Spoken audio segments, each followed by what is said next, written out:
Hello students, आज हम आपके क्लास 10th का मैथ्स का फर्स्ट चैप्टर का रिवीजन करेंगे जो है रियल नंबर्स। ये चैप्टर्स आपके बोर्ड एग्जाम्स में 6 मार्क्स के लिए पूछा जाता है और इससे काफ़ी डायरेक्ट क्वेश्चंस पूछे जाते हैं, ज़्यादा ट्विस्ट नहीं किया जाता क्वेश्चंस को। एंड जो क्वेश्चंस है वो अभी तक सिमिलर पैटर्न से ही पूछे जा रहे हैं, तो इसका आपको एक बेसिक आइडिया रहता है कि कौन से टाइप के क्वेश्चंस आने वाले हैं। ये एक बहुत ही सिंपल चैप्टर है और इसमें 6 आउट ऑफ 6 स्कोर करना बहुत ही इजी है। तो चलिए शुरू करते हैं। तो सबसे पहले हम चैप्टर के पार्ट्स देख लेते हैं। तो सबसे हम पढ़ेंगे कि रियल नंबर्स क्या होते हैं। ये हमने 9th में पढ़ा है, पर हम इसका जस्ट एक क्विक रिवीजन करेंगे। फिर हम यूक्लिड्स डिवीजन लेमा के बारे में पढ़ेंगे। फिर फंडामेंटल थियोरम ऑफ अरिथमेटिक और उसके एप्लीकेशंस। इर्रेशनल नंबर्स की हम इसमें बेसिकली हमको ये चैप्टर में प्रूव करना है कि कुछ नंबर्स इर्रेशनल हैं। एंड हम डेसिमल एक्सपेंशन देखेंगे कि how to find the decimal expansion and how to find if the decimal expansion is terminating और नॉन टर्मिनेटिंग। तो सबसे पहले हम रियल नंबर्स के बारे में पढ़ते हैं। तो इसके लिए हमको पहले रैशनल नंबर्स के बारे में पढ़ना होगा। रैशनल नंबर्स बेसिकली वो नंबर्स है जिनको हम p बाई क्यू के फॉर्म में डिनोट कर सकते हैं। यहाँ पे q की वैल्यू 0 नहीं होनी चाहिए क्योंकि q 0 से डिवीजन पॉसिबल नहीं है। तो कुछ एग्जांपल्स है इसके, जैसे 3/5, 10 को हम 10/1 लिख सकते हैं एंड -2/19। तो सिमिलरली हमारे पास इर्रेशनल नंबर्स भी होते हैं। ये रैशनल नंबर का एकदम ऑपोजिट है। इनको हम p बाई क्यू फॉर्म में डिनोट नहीं कर सकते। जैसे एग्जाम्पल है इसके √2, √10 एंड 1/√5। तो रियल नंबर्स उन सारे नंबर्स का कलेक्शन है जो या तो रैशनल है या इर्रेशनल है। तो इसमें सभी टाइप के नंबर्स आ जाते हैं। तो हम पढ़ेंगे यूक्लिड्स डिवीजन लेमा के बारे में।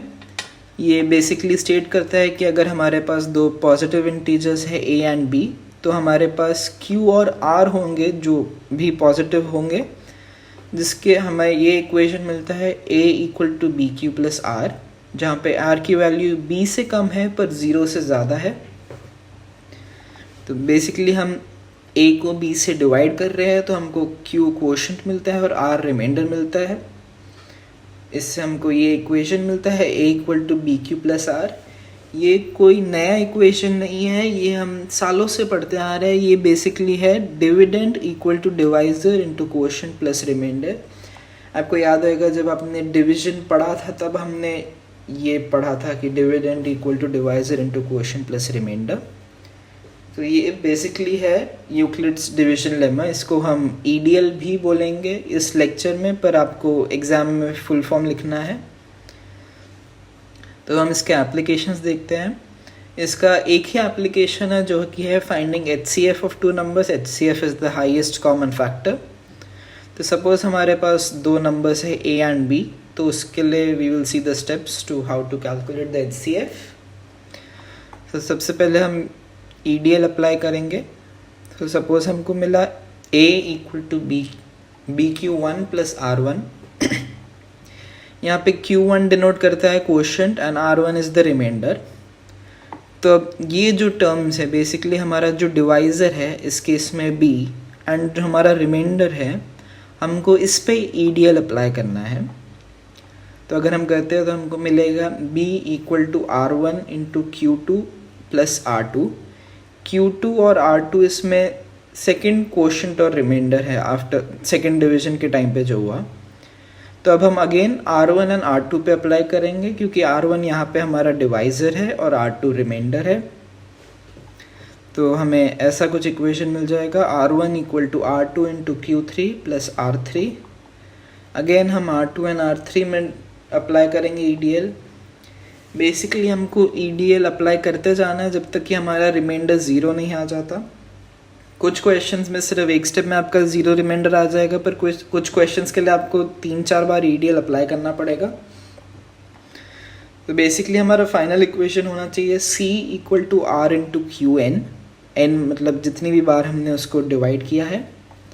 तो बेसिकली r जो फाइनल डिवाइज़र है जिसकी वजह से हमारा रिमाइंडर 0 आता है वो HCF है दो नंबर्स का। अगर ये आपको समझ में नहीं आया तो इसमें कोई प्रॉब्लम नहीं है, हम एक एग्जाम्पल देख लेते हैं ताकि उससे आपका कॉन्सेप्ट एकदम क्लियर हो जाएगा. So let's consider two numbers 1, 2, 3, 4 and 34. So first we will apply EDL to these numbers. So 1, 2, 3, 4 can be written as 34 into 36 plus 10. तो अब बेसिकली हम 34 और 10 पे EDL अप्लाई करेंगे क्योंकि 34 हमारा डिवाइजर था और 10 हमारा रिमाइंडर. सो 34 एंड 10, तो 34 को हम लिख सकते हैं 10 into 3 plus 4. एंड नाउ हम 10 और 4 पे अप्लाई करेंगे. तो बेसिकली आपको डिवाइजर और रिमाइंडर पे EDL अप्लाई करते जाना है जब तक आपका रिमाइंडर 0 नहीं हो जाता. तो 10 को हम लिख सकते हैं 4 into 2 plus 2. तो फाइनली हम 4 और 2 पे अप्लाई करेंगे क्योंकि 2 हमारा रिमाइंडर है और 4 डिवाइजर. 4 को हम लिख सकते हैं 2 into 2 plus 0. तो क्योंकि इसमें हमारा रिमाइंडर 0 आ गया और डिवाइजर 2 था, मतलब इन दोनों नंबर्स का HCF 2 है. इसको हम ऐसे डिनोट करते हैं HCF और ब्रैकेट में वो दोनों नंबर्स इक्वल टू 2.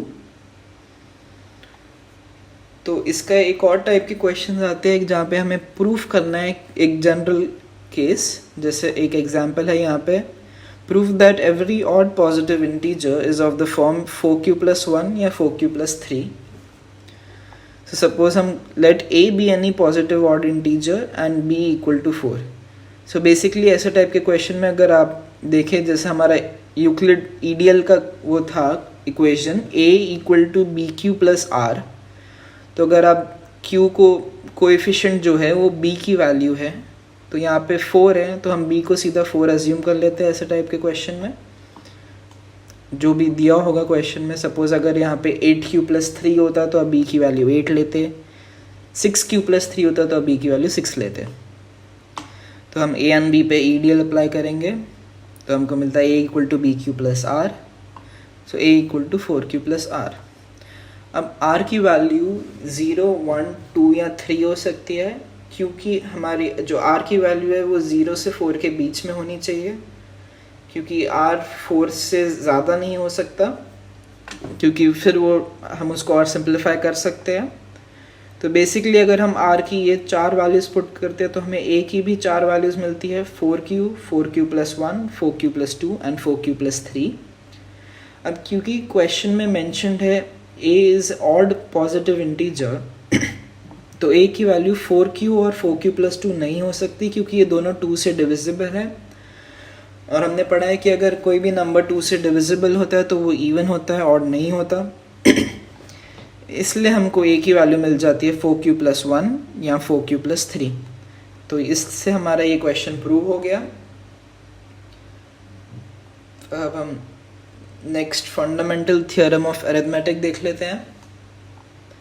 ये बेसिकली स्टेट करता है कि आप कोई भी कॉम्पोजिट नंबर को उनके फैक्टर्स के फॉर्म में एक्सप्रेस कर सकते हैं. तो सपोज हमारे पास कोई भी नंबर है A, तो उसको हम लिख सकते हैं P1 into P2 plus P3 up till Pn, जहाँ पे n कोई भी नेचुरल नंबर है. सो P1 बेसिकली एक प्राइम नंबर है, सिमिलरली P2 भी एक प्राइम नंबर है. तो सपोज हम एक एग्जांपल लेते हैं 12 का. 12 को हम लिख सकते हैं 2 into 2 into 3, so which is basically 2 square into 3. तो इसके अभी हम एप्लीकेशंस देख लेते हैं. तो इसका यूज़ हम HCF एंड LCM फाइंड करने के लिए यूज़ करते हैं. तो सपोज हम यहाँ पे दो नंबर्स का एग्जांपल ले लेते हैं 30 एंड 40. सबसे पहले तो हमें हर एक नंबर को फैक्टराइज करना है, उसके फैक्टर्स फाइंड आउट करने हैं, प्राइम फैक्टर्स होने चाहिए ये. तो आपको याद होगा आपने अर्लियर क्लासेस में ये सिस्टम पढ़ा है फैक्टराइजेशन का. तो हम 30 को पहले फैक्टराइज कर लेते हैं. 30 is basically 2 into 3 into 5. Similarly अब हम 40 को भी फैक्टराइज कर लेंगे, which is basically 2 cube into 5. अब हम इनका HCF और LCM फाइंड आउट करेंगे. HCF is the lowest power of the common factors and LCM is the highest power of each of the factors. तो हमारे पास ये दो नंबर्स हैं. अगर हम इनके कॉमन फैक्टर्स देखें तो वो सिर्फ 2 और 5 है, और क्योंकि HCF के लिए हमको लोएस्ट पावर फाइंड करनी होती है तो 2 का इन दोनों में लोएस्ट पावर 1 है एंड 5 का लोवेस्ट पावर भी 1 है, तो HCF हमारा डायरेक्टली हो जाता है 2 × 5 = 10। अब LCM के लिए हमको हाईएस्ट पावर चाहिए हर एक फैक्टर का, तो 2 का हाईएस्ट पावर 3 है, 3 का हाईएस्ट पावर 1 है और 5 का हाईएस्ट पावर भी 1 है, तो ये बेसिकली हो जाएगा 2³ × 3 × 5 विच इज़ 120। तो ये हमारा HCF और LCM फाइंड आउट हो गया। अब हम HCF एंड LCM की कुछ प्रॉपर्टीज़ देख लेते हैं जिससे आपका क्वेश्चन सॉल्विंग ईजी हो जाए और आपको काफ़ी हेल्प हो जाए अपने आंसर्स क्रॉस चेक करने में। तो अगर आपके पास दो नंबर्स है A and B such that A is less than B, तो HCF of A and B will be less than or equal to A and LCM of A and B will be greater than or equal to B। तो basically ये आपको तब help करता है word problems के time पे जब आपको कन्फ्यूजन है कि आपको HCF फाइंड आउट करना है या LCM फाइंड आउट करना है। बेसिकली अगर आपके पास दो नंबर्स है, फॉर एग्जांपल 3 और 10, तो 3 लेस देन 10 जैसा कि आप जानते हैं, तो इन दोनों नंबर्स का जो भी HCF होगा 3 और 10 का, वो या तो 3 से लेस होगा या उसके इक्वल होगा, और सिमिलरली जो LCM होगा वो 10 से ज़्यादा होगा या उसके इक्वल होगा। सो बेसिकली जब भी ऐसे क्वेश्चंस आते हैं कि आपके पास लिमिटेड नंबर ऑफ आइटम्स है और आपको उसको ग्रुप्स में डिवाइड करना है, तो हम HCF फाइंड आउट करते हैं। और जब हमको कुछ भी कॉमन चीज़ फाइंड आउट करनी होती है, जैसे सपोज दो लोग एक ट्रैक पे घूम रहे हैं, हमको टाइम फाइंड आउट करना है कि जब वो एक दूसरे को क्रॉस करेंगे, तो क्योंकि टाइम की वैल्यू ज़्यादा होगी दोनों के इंडिविजुअल वैल्यू से, तब हम LCM फाइंड आउट करते हैं। एंड ये एक बहुत इम्पॉर्टेंट प्रॉपर्टी है, दो नंबर्स का HCF और LCM का प्रोडक्ट उन दोनों नंबर्स का प्रोडक्ट होता है। ये बेसिकली आपको अपने आंसर्स क्रॉस चेक करने में हेल्प करेगा कि आपने सही कैलकुलेशन किए हैं या नहीं। एंड अब एक बहुत important question, prove that √2 is irrational. ये ऑलमोस्ट हर एक पेपर में 3 मार्क के लिए पूछा गया आज तक। आपको √2 की जगह कोई भी नंबर दे सकते हैं, √3, √5, √7 एक्सेट्रा। तो हम सबसे पहले तो अजम्पशन लेते हैं कि √2 रैशनल है। ये बेसिकली एक कॉन्ट्रडिक्शन मेथड है जहाँ पे हम खुद की अजम्पशन को रॉन्ग प्रूफ करते हैं। तो सबसे पहले हम अज्यूम कर लेंगे √2 इज़ रैशनल।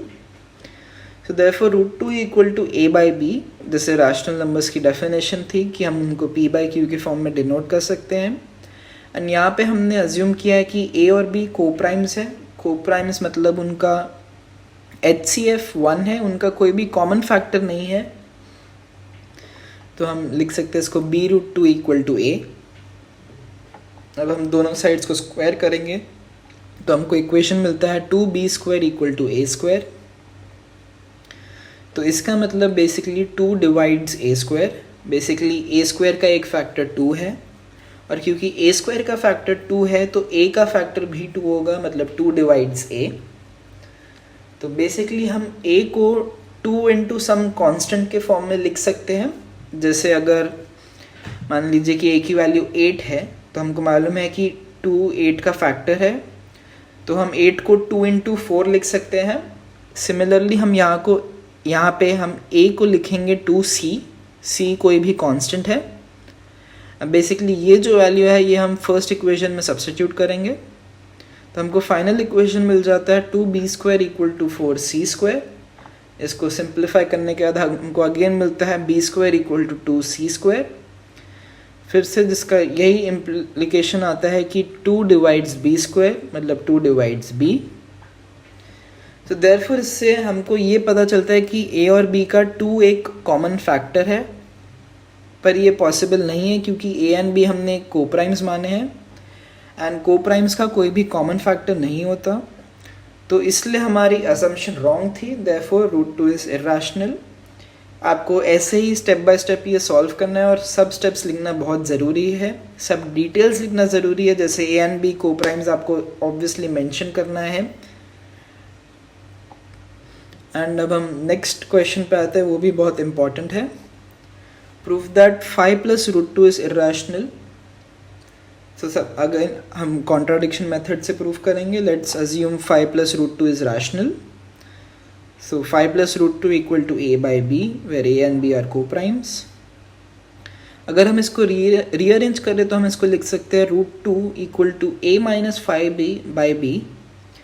तो अगर आप नोटिस करें हमारे RHS के हर एक नंबर रैशनल है, तो इसलिए √2 भी रैशनल होना चाहिए, क्योंकि रैशनल नंबर्स को अगर आप ऐड करो, सब्ट्रैक्ट करो या डिवाइड करो तो आपका फाइनल रिजल्ट भी रैशनल ही होता है. पर क्योंकि जस्ट अभी अभी हमने प्रूफ किया है कि √2 इरैशनल है, तो ये कॉन्ट्राडिक्शन है. तो ये कॉन्ट्राडिक्शन इसलिए आई है क्योंकि 5 प्लस √2 इरैशनल है और हमने उसको रॉन्गली अज्यूम किया है कि वो रैशनल है. इसका प्रूफ पहले वाले से बहुत छोटा है और बहुत सिंपल है.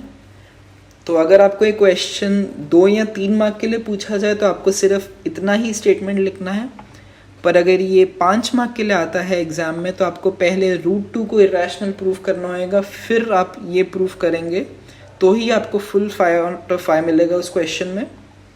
तो इस बात का आपको बहुत ध्यान रखना है कि क्वेश्चन का वेटेज कितना है, आपको उसी हिसाब से आंसर लिखना है. अब हमारा लास्ट टॉपिक है चैप्टर का, जो कि है decimal expansion. Basically p by Q अगर हमारा एक रैशनल नंबर है तो we can tell the decimal expansion will be terminating if q can be written as 2m into 5n.